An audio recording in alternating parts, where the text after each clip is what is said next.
Shabbat Shalom.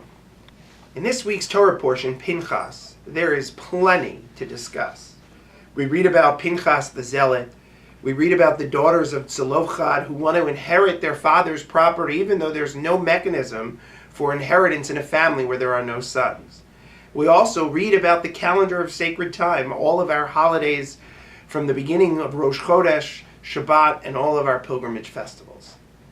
And yet, despite a robust parsha that could fill more than one Devar Torah, I can't help but talk about Israel.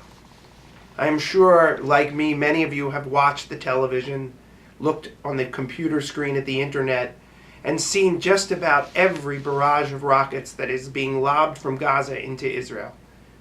I am sure you have seen the stories of people having to run to bomb shelters in 15 seconds' time. I have family that lives in Israel, and I'm sure, like me, many of you have family and friends that are there right now that are experiencing this horror.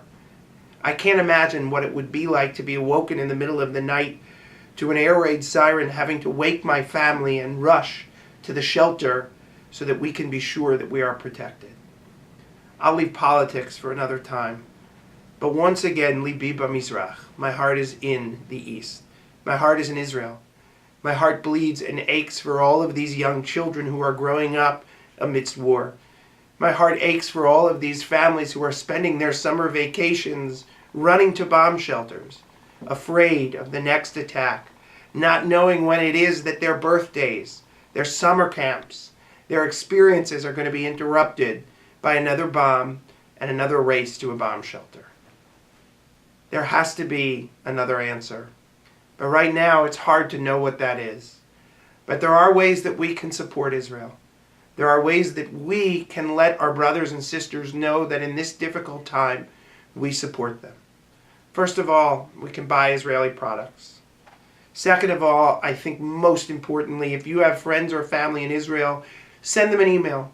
Give them a phone call. Let them know that despite the distance, you are thinking about them, you love them, and they are in your thoughts and in your mind and in your hearts at all times. Finally, stay current on the situation. Be aware of what's going on. Know the danger and the difficulties that our brothers and sisters are in so that when people discuss it, you can offer an educated, emotional, and thoughtful position. Libi b'Mizrach, my heart is in the East. I can only hope and I can only pray that an end to this conflict will come very soon, and that our brothers and sisters in Israel will be able to return to some semblance of normalcy, some semblance of a normal life, and that they won't have to live in fear and in danger. Shabbat Shalom.